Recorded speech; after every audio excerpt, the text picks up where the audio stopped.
Hello, everyone, and welcome to the Entrepreneur's Inner Game podcast. I am delighted to introduce you to Desmond Dixon, my guest for today. Desmond has over $6 million in sales experience. This was before the age of 25. He has worked in numerous industries and has brought his marketing and sales philosophy into a number of organizations. After realizing the power of empathy, Desmond left the corporate space to train and facilitate professional development in the workspace. He's currently building a fast-growing sales team at multiple companies, and he's also an investor and the host of the Campfire Capitalism podcast. Desmond, a very warm welcome to the Entrepreneur's Inner Game podcast. Oh, I'm so happy to be here. Nice. Thanks for having me. Oh, it's a pleasure. And I'm really, really looking forward to digging into your mindset. And I'd like to start with the intro. The intro is that you made over $6 million in sales experience before the age of 25. Now, I'm guessing that mindset played a role in this success. So can you just share with us how this came about? Yeah, so it really started with focus and really getting very clear of what my strengths are, what my weaknesses are. And I think the biggest epiphany shift was I watched a video by Simon Sinek very early in my career, to start with why. And so I really focused in on my mental modeling of okay, so why is this important? Why was what I offer important? Because certainty is everything. And also what does my client really want? What is their desired outcome? And let me just stay radically focused to helping them get what they want and not on what I want, because they don't care what I want. They care about what they want. So that was one thing that really helped my mindset and really just stay focused on their desired outcome. Fantastic. And then how did this unfold? How did you manage to break through those blocks that we have that keep tripping us up, that tell us that, oh, you can't do that, that's too big for you? How did you get past all of that? Oh, that's a good question. So just for your listeners to know, I have a degree in chemical engineering. And so when I left college to do sales, I knew I wanted to be a sales guy. And I told myself, I'm willing to fail. If I fail, oh, well, what's the worst that can happen? I'll just go be a chemical engineer. So I navigated the space knowing, I felt like I was playing with house money, knowing that I had something to fall back on, which is a skill. So I just, took as many risks as I could to be successful. Really, that was really my edge of I wasn't afraid to fail. And there's another story behind that. A boss, told me something that really helped me as well. Okay, so there's a few things to dig into here. So we've got the idea that you were taking risks. The risk-taking mentality is something that some entrepreneurs have more than others. But we do know that if we don't take risks in our business, if we don't try something new or maybe change course because something's not working, or we stretch our comfort zone, then it's likely we're not going to have the success that we want. So tell me about your thinking around taking risks and what enables you to take bigger risks. I love this question. It's so funny because I was over the weekend, I'm in my business right now, I'm at a crossroads of 3 decisions. So when I played chess growing up, so I like to think in okay, what's my next 5 or 6 moves based upon the decision I make? And then what is my probability of surviving or failing based upon those? And what's the risk reward ratio? And as an entrepreneur, the name of the game is to stay in the game. That's it, right? And so when when I'm looking at my different options to take a risk, I really have to ask myself, am I doing what's safe because I'm scared, or am I doing what's safe because it's keeping me in the game? And then the vice versa on the opposite end of the spectrum, am I doing this from a place of fear, right? Because sometimes we take big risks because we were oh man, I'm gonna you're doing it from a place of fear sometimes, right? It's a move of desperation, and desperation is just as bad as playing it ultra conservative, in my opinion, and leaving money and opportunity on the table. They're equally as bad. So I always drop in and ask myself, am I making this decision because it's better for society? Is it better for the goals? Is it better to get me more connected? Or am I doing it from a place of fear? And you have to be radically, like, I have to be radically honest with myself when I think about fear, like, and speak it out. Like, for instance, I'll never forget where, I was at a crossroads. I was pretty much like, I had a negative net worth, and I had to decide what I was going to do with my life in between corporate and entrepreneurship. And I had to just tell myself, like, what my worst fear was being broke. And I literally had to scream to the heavens to these, like, I was with these strangers that sitting at the table. We're having a mindfulness conversation. And I just had to be really honest with myself and say, you know what? I'm broke. Like, I, at this very moment, I am broke. And that was like my worst fear ever. And like, just embody that, and allowed me to have this space to like, then create more income, create more possibility, create more opportunity, because I was so radically honest with what my current situation is. It's like if I'm really overweight, I have to tell myself, like, yo, Des, you don't look good right now. Like, you got to get it together, because that's the only way you can build. You can build on a solid foundation and not on a lie, like this mask that we put on, right? So those are things that help me, is just radical honesty. Am I making a decision based upon fear, greed, or is it in alignment with what I want, what my client wants, with what society wants, and is it a win-win-win all around? So it's kind of like my mental modeling around that, risk taking. Brilliant. So this is what you do then. You lean into the fear rather than leaning away from it or denying it's there.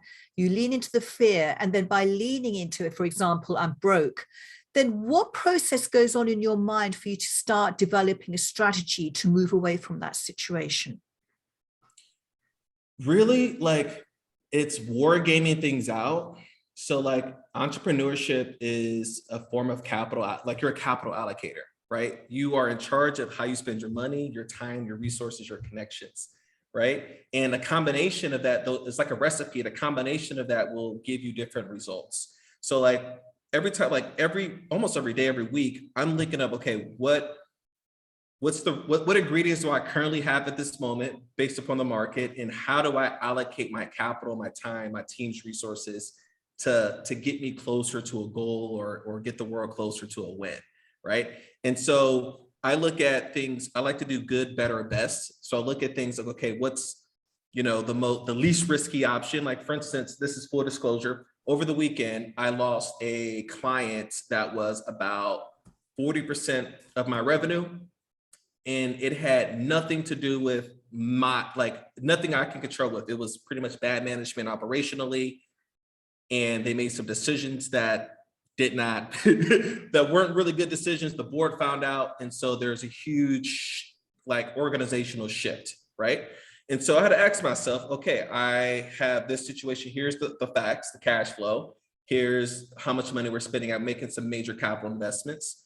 And I have all these other things like real estate and crypto and like all these other things. Okay, what's the most conservative thing I could do? The most conservative thing I could do is I can cut my expenses by 40%, maybe lay off some people, reduce some hours, things of that nature. All right. The middle option was I can wait and see for 60 days, the stalling approach, which I honestly think is the worst thing to do, is to stall, the wait and see, the looky loos. And then the third thing is I can get more aggressive. I can invest more capital in, like, because time is technically on my side, right? So, and through that mental modeling, I was with my girlfriend, and like, I really had to choose, like, do I lay off people? Do I stall and see what if a Hail Mary external would come out and happen, or do I get more aggressive? And I decided to get more aggressive, spend way more money, invest way more money in real estate, like double down, right? Because I made these decisions in the past, and I have to trust myself that I need to trust my assets. I need to trust my team. I need to trust the solutions that I provide to the marketplace. And I just get to get really aggressive. And so I'm choosing the aggressive route right now. Amazing. I love it. So that brings us to a couple of things, but let's dive first into the fear of failure. This is something that can keep many entrepreneurs playing small, playing safe, but that doesn't mean that they get to their end goals. It just means they always seem to be far away from them because they're making conservative decisions because they don't want to fail. So tell me about your take about failing. And, we've all failed, in business, in life, etc. Everyone has. So how do you embrace failure? Or what's your, how do you look upon failure? How do you deal with failure? And how do you use failure in your business? Ooh, I love talking about failure. So my mental modeling, just to give you guys background, my mental modeling around failure started off with the first piece of advice I was given professionally. And the guy's name is Bob Foster. He's an old school guy. And I never forget, he sat me down, he said, Desmond, if you're not making any mistakes, I know you're not trying. And that phrase has been with me my entire professional entrepreneurial career, because failure is just an evidence of progress. That's how I look at it. And what's crazy about anxiety is what we think is going to happen when we fail is all of these what ifs. And actually I trained this in sales, right? Where like when you hear the phrase what if come out of a client mouth, that means they're literally making up scenarios of what could happen, right? And focusing on those things. And what's crazy is when you focus on those things, then you're more likely to actually see those things because you're attracting those things in your life. So like, it's okay to be aware of what can go wrong, but also I look at failure as evidence of progress. And you can and you adjust accordingly to that progress. And it's like, what do you do with that information, right? I heard so many stories and met so many amazing entrepreneurs who like literally lost it all and came back even stronger because they learned so much during that experience. Vulnerability is probably one of the most powerful things in business. Like people want to do like people who make it, who are really successful, understand that it took failure to get there. And when you're radically honest about where you failed and what went wrong in your life and professional development, that shows such a high level of character. And also people can resonate with that because they've also failed at some point in their career. And it's all about what you do with that information is everything. Now, do you just like walk away from it? When you walk away from it, you're officially defeated. When you build upon that failure, you create this like, it's like you create this like deeper, richer, more like pleasurable experience for yourself and the people that you're doing business with, because you understand, like you know what I mean? Like it's a crazy concept. So I just think it's progress, really, right? Yeah. You're learning. Yeah, Absolutely. And it is to making progress. And as our guy said, if you're not failing, then you're not trying, you're not doing different things. Otherwise, of course we fail. And then I always think that if I did something and it worked perfectly each and every time, I would be so bored with life. It's just like, well, what's the point? Because I know it's going to work. And it's so interesting as an entrepreneur, there's so much unpredictability and we don't know what's on the other side of taking an action or taking a risk. And that's what I think makes it so exciting. And I also agree that it's showing vulnerability, that you failed, you've made mistakes, things haven't worked out. And it builds so much trust with your community if you can share your failures as well as your successes, because it means you're transparent. You're not pretending to be Mr. or Mrs. Perfect. You're saying, I'm still getting it wrong, but I've learned this and I want to share this with you and help you so you don't make the same mistakes. I really love that. Let's go back to trusting yourself, because this is something that we don't get any of this from the outside world. It's all within, isn't it? And it's drawing on those resources. So how do you trust yourself, especially if you're at a crossroads, that it feels like a challenging situation? We do have sometimes a propensity to play it safe rather than play big. It just feels easier. So how do you trust yourself at those times? oh man, evidence, right? Certainty is everything. And the only way to foster that certainty is by watering it with evidence, right? Like I think of it as a seed, right? That's growing within us. And evidence of that can come from like all the amazing things you've done, the impact that you're currently creating, take an inventory of your life.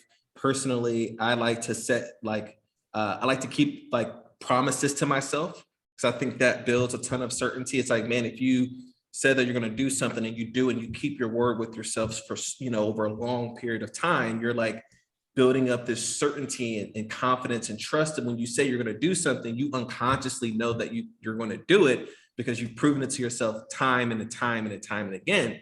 And here's another thing. So when you combine that with, like, if you're like, this is how you know when your goals are big, and like when you have really big goals or really big plan, when it scares you, you're definitely moving in the right direction.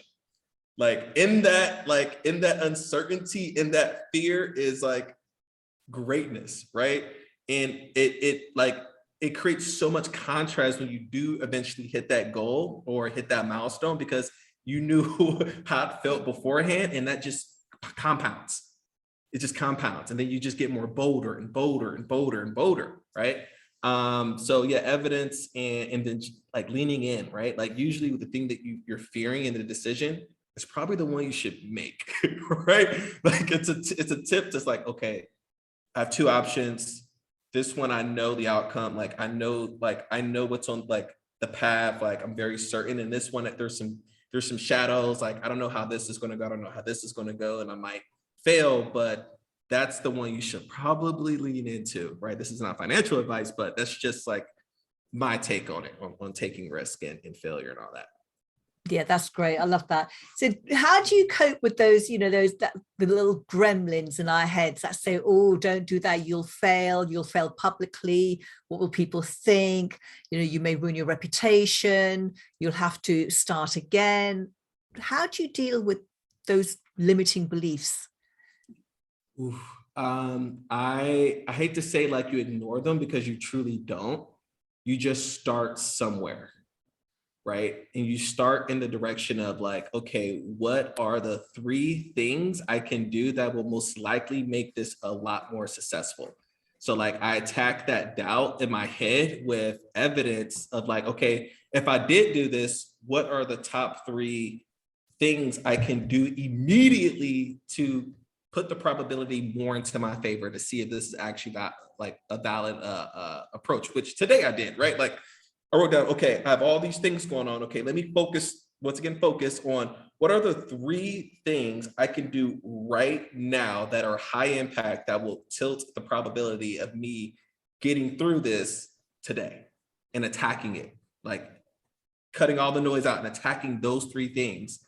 And then at the end of it, you'll know, like usually you'll strike gold of inspiration. You'll strike gold of like, okay, you'll see a path that goes even deeper that you didn't see 12 hours, 24 hours, 6 hours before those 3 things, because you had these 3 big rocks that you had to kind of get out of the way of the path, right?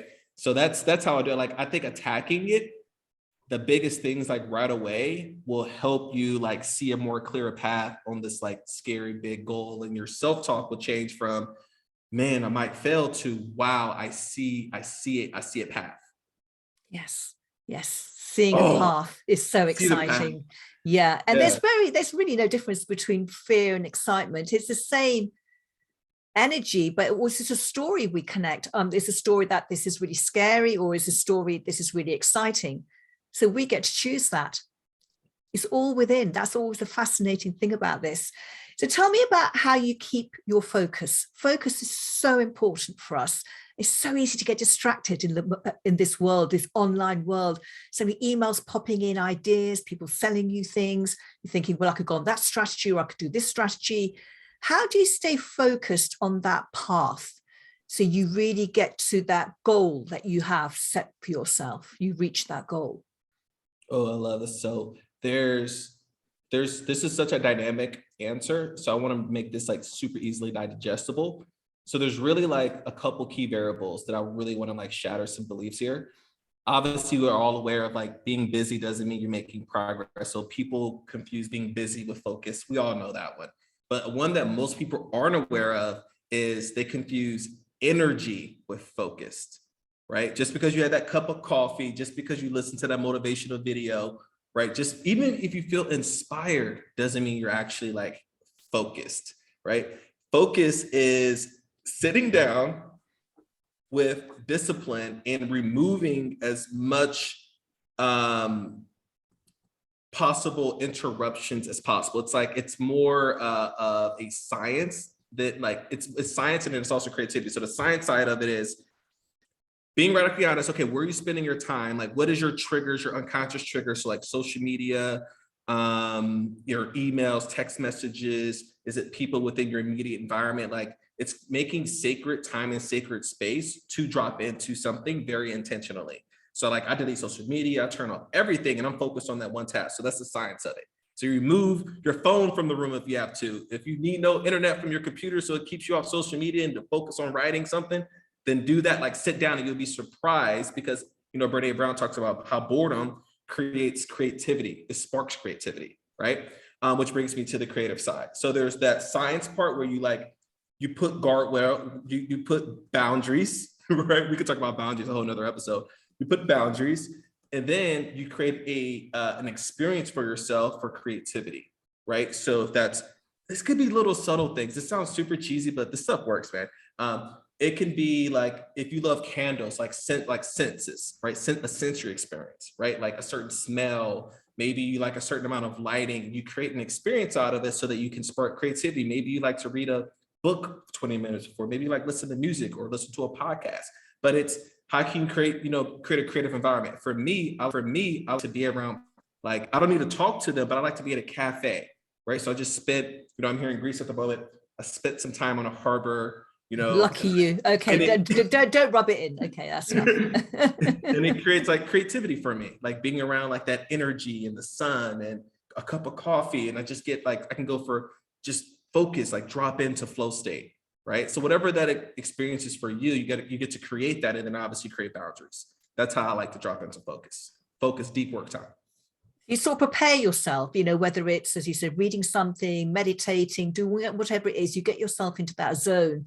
And when you're in the zone, that's when you do your work. Yes. And then like removing the distractions, like physically, because even if you don't do it physically, it's there unconsciously. Like the trigger is still there. Like check my email, check my text, check my social media. Like you got to remove the triggers. So your unconscious mind knows that it's not around. Like it's deep work time. That's exactly my formula. I like it. I really like that.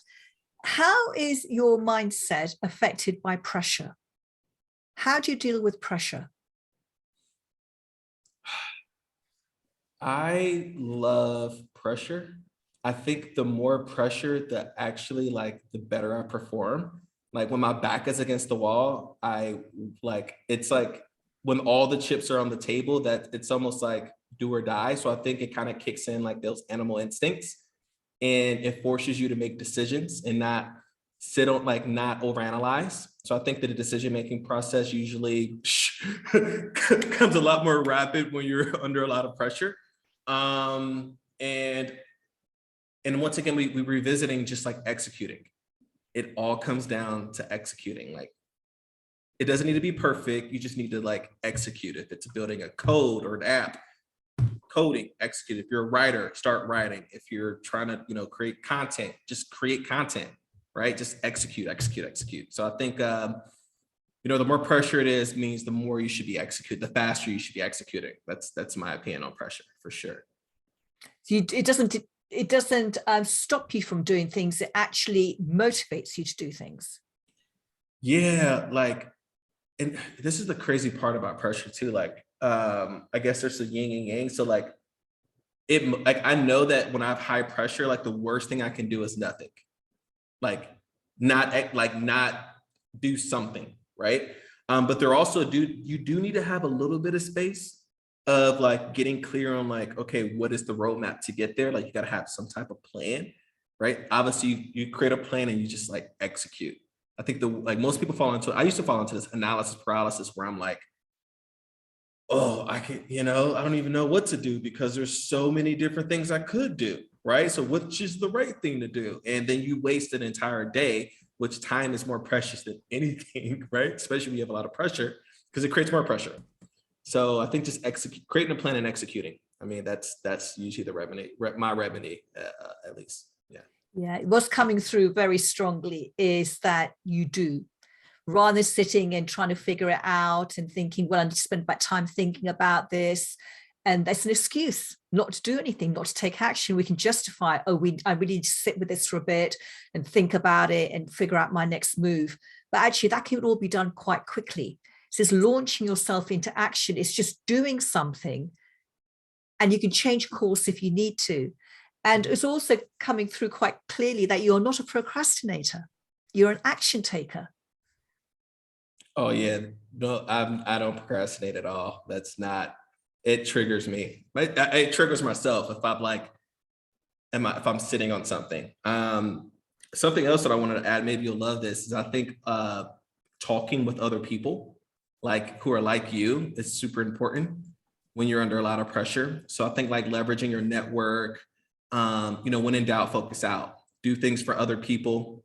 I think, especially if you're in a situation like a money pressure, I think the worst thing you can do is go too deep, like internally, and internalize like all your anxiety and all this pressure. I think the best thing to do is to relieve that pressure. Just give as much value as you can to as many people. And I'm like, and then in that energy, like the pressure not only relieved, but like possibilities and opportunities are just, they come out of nowhere, right? Yes. So like when in doubt, focus out. So, which is most people's pressure is usually money or time, right? I mean, that's 80% of it. Absolutely. So yeah, if you're giving away and you're giving that energy, then you're going to be getting it back much more than you're giving out. So I really like that. I think that's a great way of dealing with it. How do you deal with setbacks? I think being honest with myself of like, okay, like, am I still alive? Do I still have shelter? Do I still have my family? Do I still have am I still in the game? Right. And so I think that one's so like awareness of the situation. And then like, okay, what did I learn from this setback? Like, what was the root cause of the setback? And putting systems or procedures or a mindset or something in place, like to be aware of like, let me not do that again. That hurted. Let's not repeat that. And then I think sharing it with your spouse, like not like keeping that setback secret, right? So even if you wrote it down with the intention of sharing it later, right? Because I think that also helps you with the inferiority complex of am I cut out for this, right? Because that's a part of it. I think so sharing it and talking with other entrepreneurs about it, or people or a mentor about it also will help, because they can maybe share light on maybe something you're not seeing that can help you like really use that setback as a step up, right? Turn the setback to a step up. Ooh, let's coin that for sure. That's how I think dealing with it. Yeah. Yeah. And it's often we don't want to share it with people. We want to keep it secret because we feel so much shame about it, that that's failure. People will look badly on me if they know how I did this or how I did it wrong.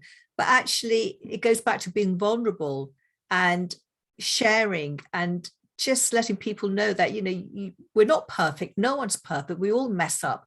I mess up in the mindset way, even though I'm supposed to be an expert on it. You may have setbacks in sales, even though you're supposed to be an expert in it, and that doesn't matter, does it? Nope. And I think it's really good to show and share all this stuff with other people, because we all get learnings from it and we can all learn together and grow together. Yeah, I think that's huge, like finding empathetic people and just really connecting and getting it out and not internalizing, because it will just fester and compound, and it's going to come out no matter one way or another. So, yes. And that's the wrong sort of pressure that builds up inside of us. Yeah, exactly. Yeah. Well, Desmond, it's been such a joy to hear about your mindset journey and how it's played such a huge role in your success. How can our listeners and our viewers find out more about you and the terrific work that you're doing? So probably my one of my parent companies is probably the best, because that's where my podcast and a bunch of other free resources are. So you can go to cxorepublic.com, and either if you want to listen to more, we always give out free game and work, talk to a lot of experts. You can listen either to the podcast from there, or you can just, opt in and get a bunch of free stuff. We're all about quality over quantity, and, want to help as many people as we can through, our free stuff. So you can find me there. Fantastic. And I would encourage everyone to go out and look at Desmond's stuff, because as you can tell from the quality of everything he shared with us today, he's got a whole load more to share with you. Thank you so much for being here with us today. I've really, really enjoyed our conversation. And for everyone who's been with us, I hope you got a lot out of it too. Until next time, bye-bye for now.